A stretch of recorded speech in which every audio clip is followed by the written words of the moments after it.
Assalamualaikum warahmatullahi wabarakatuh. Baik, saya Putri Sari Melandari dari kelas B3 dengan NIM F2018011130. Di sini saya akan menjelaskan mengenai materi FTS steril, di mana di sini saya akan membahas mengenai sediaan parenteral. Nah, jadi kita masuk, sediaan parenteral itu merupakan sediaan yang digunakan tanpa melalui mulut atau dapat dikatakan dengan obat yang dimasukkan ke dalam selain saluran cerna. Jadi obat ini akan masuk ke langsung ke pembuluh darah, sehingga obat ini langsung memperoleh efek yang cepat dan langsung sampai ke sasaran yang akan dituju. Jadi misalnya seperti pemberian suntik atau insulin ataupun injeksi dan juga infus. Jadi dia ini termasuk semua bentuk obat yang digunakan secara parenteral. Nah, injeksi ini dapat berupa larutan seperti larutan, suspensi maupun emulsi. Nah, obatnya dia itu dikatakan bisa saja obat yang tidak stabil karena dia ini bisa dapat berbentuk cairan, maka harus dibuat dalam bentuk sediaan kering. Apabila mau dipakai baru bisa ditambahkan aquas seperti aqua dengan tujuan untuk memperoleh larutan atau suspensi injeksi. Jadi di dalam sediaan parenteral ini ada yang dimaksud dengan, jadi sediaan parenteral ini termasuk bagian-bagian itu termasuk seperti injeksi.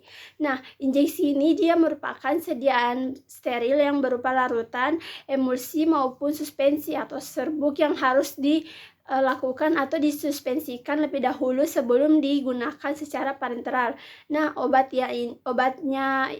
injeksi ini bisa saja disuntikan dengan cara menembus atau merobek jaringan ke dalam atau melalui kulit atau selaput lendir. Nah, pembuatan sediaan injeksi ini dapat dilakukan dengan tujuan untuk injeksi ini harus berhati-hati karena bisa saja terjadi kontaminasi baik dari mikroba maupun bahan asing lainnya. Untuk pembuatan injeksi dia itu harus menggunakan CPOB atau dikenal dengan cara pembuatan obat yang baik. Nah, syaratnya ini dia itu dimana harus tiap wadah akhir injeksi harus diamati satu persatu secara fisik. Kemudian kita yang mengamatinya ini wadahnya harus menunjukkan tidak adanya pencemaran baik dari lingkungan bahan asing maupun mikroba lainnya. Kemudian untuk mengetahui berapa lama obat tersebut dimulai atau mengetahui berapa lama obat tersebut berefek, untuk diketahui itu dimulai dari waktu lamanya obat dapat diatur sesuai dengan bentuk obat yang akan digunakan. Jadi keadaan fisik obat suntik itu atau larutan atau suspensi dan juga zat pembawa yang akan digunakan. Nah, obat yang sangat larut dalam cairan tubuh itu paling umum atau paling cepat diabsorpsi lebih cepat dari obat yang dalam larutan minyak. Alasannya karena sediaan dalam air lebih mudah bercampur dengan cairan tubuh sesuai dengan disuntikannya, dan kemudian kontak partikel obat dengan cairan tubuh itu menjadi lebih cepat. Jadi seringkali semua obat membutuhkan seringkali membutuhkan kerja obat yang lebih panjang lagi dan mengurangi pengulangan pemberian suntikan. Jika suntikan tersebut dengan kerja yang paling panjang disebut dengan sediaan depot atau repositori. Nah, dalam pembuatan obat suntik syarat umumnya ialah obat harus steril, tidak boleh terkena dengan bahan asing maupun mikroorganisme. Kemudian masuk ke infus intravenous. Nah, infus intravenous ini berupa sediaan steril yang berupa larutan atau emulsi bebas pirogen. Jadi sediaan steril ini sedapat mungkin harus isotonis. Isotonis itu sangat penting. Jadi karena dia itu bisa berhubungan dengan darah. Nah, ketika disuntikan langsung ke dalam vena, pembuluh darah, jadi volumenya itu lebih relatif banyak. Nah, emulsi yang dibuat ini dengan air atau sebagai fase luar dan juga diameter fasenya itu tidak lebih dari 5 mikron. Kecuali dinyatakan lain, infus tersebut tidak boleh diperbolehkan mengandung bakterisida atau zat dapur.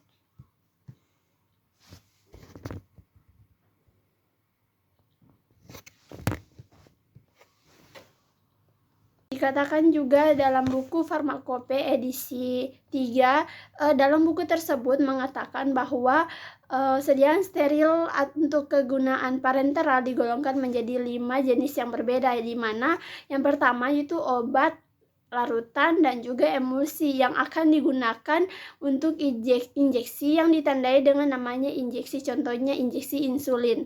Kemudian yang kedua, sediaan padat itu padat kering atau cairan pekat yang tidak mengandung dapar, pengencer atau bahan tambahan lainnya dan juga larutan yang tidak diperbolehkan setelah penambahan pelarut yang memenuhi persyaratan injeksi. Nah, kita dapat membedakan dari mana bentuk sterilnya itu, contohnya seperti sodium steril, Yang ketiga Yang ketiga itu sediaan seperti tertera pada nomor 2. Misalnya yang disebutkan tadi mengenai sediaan padat kering atau cairan pekat. Nah, tetapi dia di sini bedanya mengandung satu atau lebih dapar, pengencer atau bahan tambahan lainnya, dan juga dapat dibedakan dari nama bentuknya. Misalnya untuk injeksi, contohnya seperti metisilin sodium untuk injeksi. Nah, yang keempat yaitu sediaan berupa suspensi serbuk dalam medium cair yang sesuai dan tidak disuntikan secara intravena atau ke dalam saluran spinal. Nah, kita dapat membedakan dari nama bentuknya. Misalnya suspensi steril ini contohnya seperti kortison suspensi steril.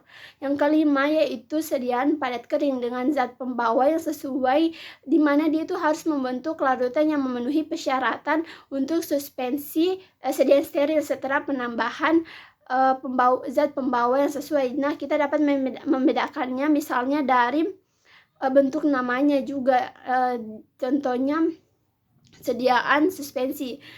Untuk kelemahan dan keuntungan pemberian obat secara parental, di mana yang keuntungannya pertama yaitu pertama, efek obatnya dapat diramalkan dengan pasti. Kemudian yang kedua, obatnya itu termasuk bioavailabilitasnya itu sangat sempurna dan hampir sempurna. Yang ketiga itu bila terjadi kerusakan obat dalam traktus gastrointestinal, misalnya dalam saluran pencernaan, dia itu bisa dapat dihindari. Yang keempat, obat dapat diberikan kepada penderita yang sakit keras atau koma. Ya, itulah kegunaan dari pemberian sediaan parenteral, karena dia ini obatnya langsung disuntikan ke pembuluh darah.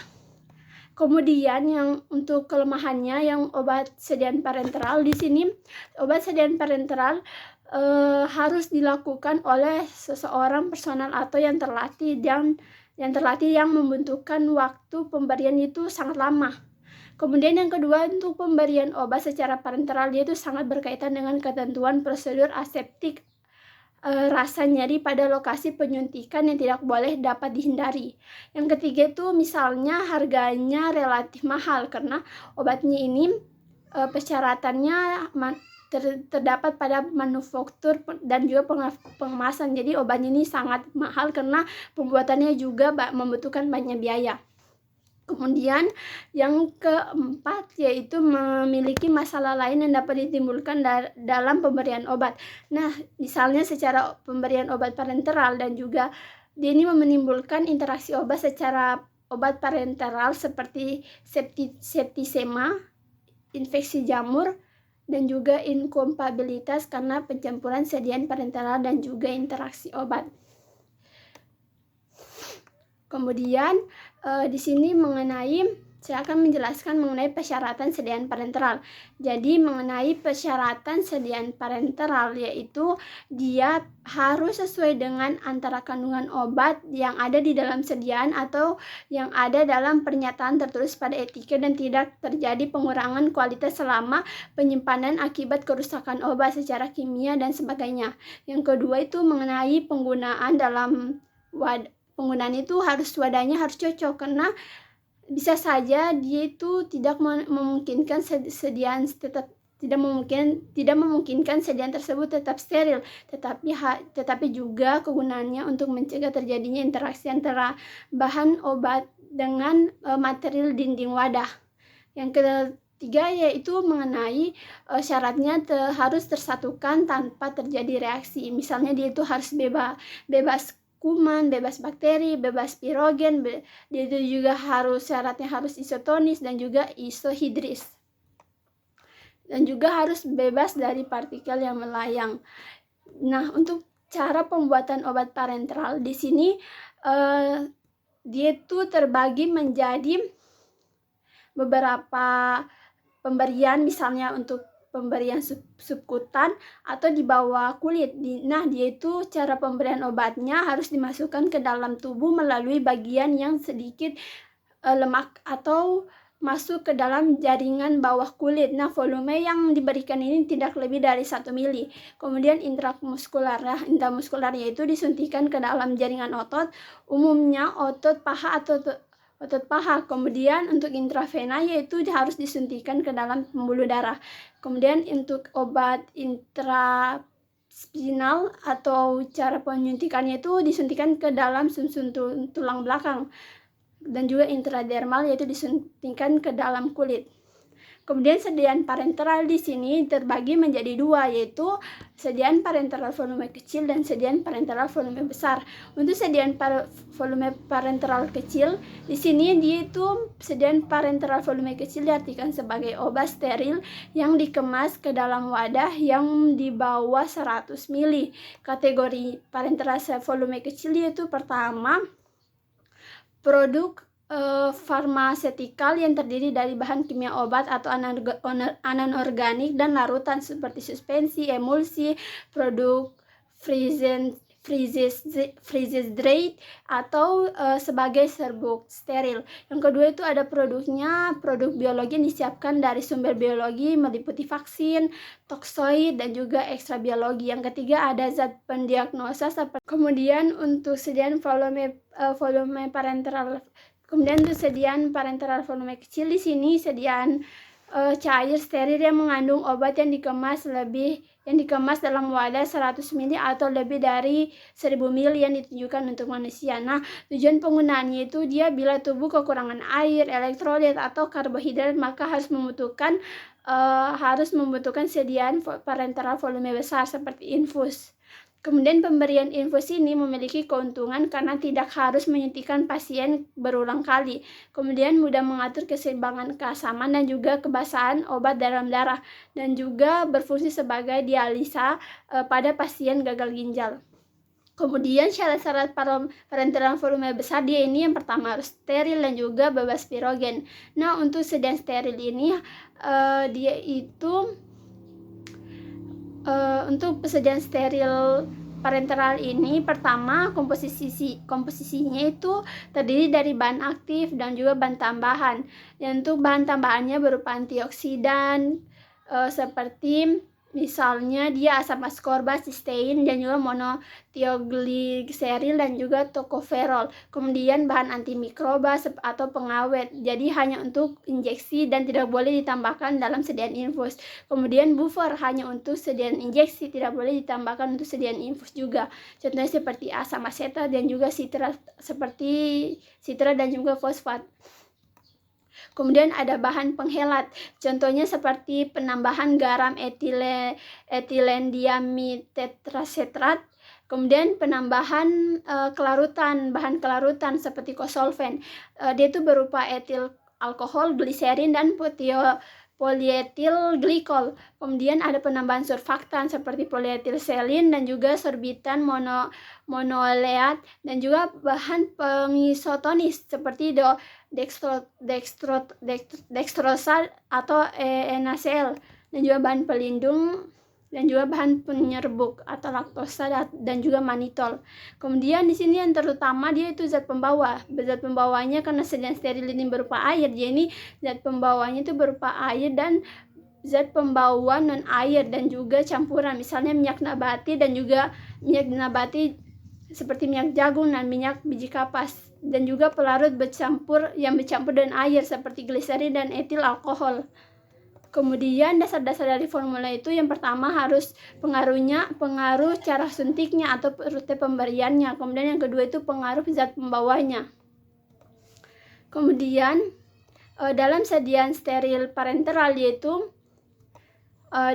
dikatakan zatnya itu berpengaruh dalam zat eksipien, atau yang pertama itu ada zat pengendapar. Dia itu zat pengendapar itu merupakan zat